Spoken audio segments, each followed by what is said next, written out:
Hi, my name is Dr. Michael Batu, and today we're going to talk about perfect competition, and we're going to explore how perfectly competitive firms decide to choose the amount of goods or services that they will produce. So one of the key assumptions for perfect competition is that firms are price takers.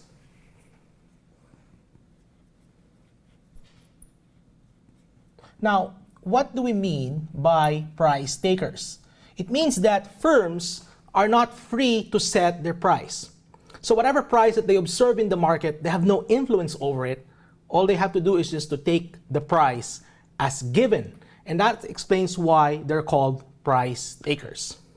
So how do perfectly competitive firms choose the amount of goods and services that they will produce? Well, there are two criteria that they have to satisfy. So short-run decisions for perfectly competitive firms are influenced by these two things. Number one is that a firm should produce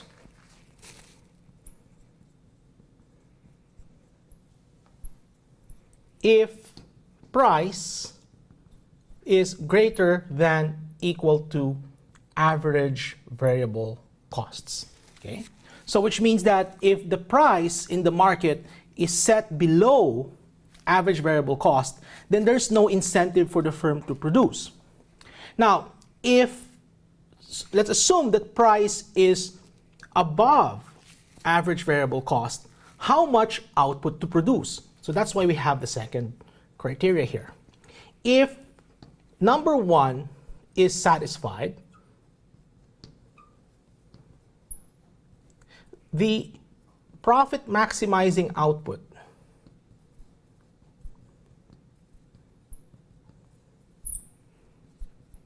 is where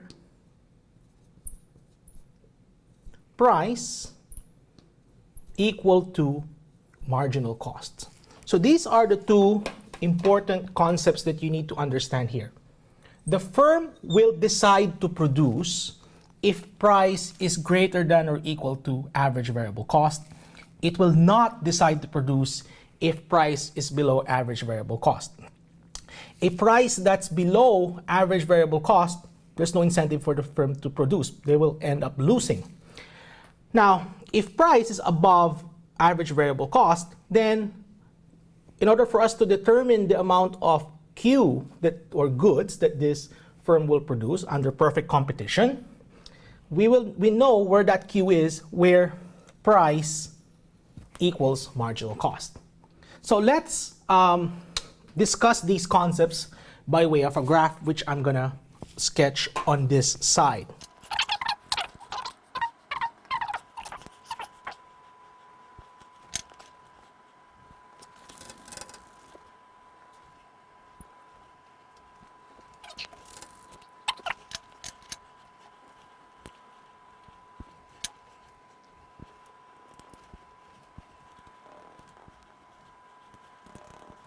All right, so now I have here our graphs for marginal cost, average total cost, average variable cost for a perfectly competitive firm. And again, what we see here is that these cost curves are U-shaped. And we have also information on the price that's prevailing in this market. So let's assume that price is equal to 10. Now my question for you is this. Given this information right here in these graphs, will this firm decide to produce? Well, the answer to that question is we have to look at this criteria right here. So if price is greater than or equal to average variable cost, then the firm will decide to produce. In this case, our price is equal to 10. And we know that from criteria number 2, that the amount of Q that this firm will decide to produce is where price equal to MC. So at price equals to 10, what we need to do is to find where this price line right here intersects the marginal cost curve. At this point, P is equal to MC. At where P equals MC, we know that output Q is equal to 8. So at Q equals to 8, the cost or the average cost to produce this good is equal to 9. Okay, so you see here 8, you go up, you hit average total cost. So the average total cost to produce 8 units is 9. And the average variable cost to produce 8 units is equal to 6. Clearly, 6 is less than our price of 10. So, which means that these criteria are satisfied.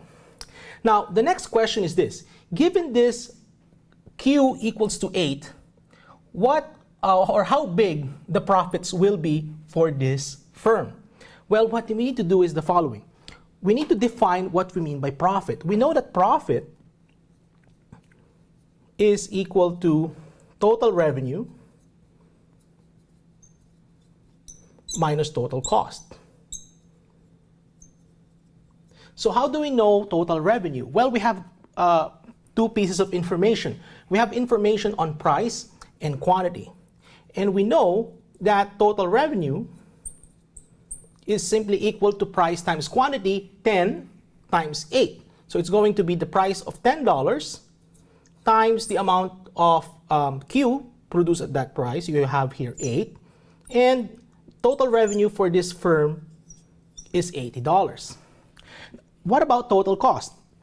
So total cost is simply the cost to produce, or the average cost to produce 8 units, which is, you have here $9, times 8, because that's what we're producing, 8 units. So we have here $72.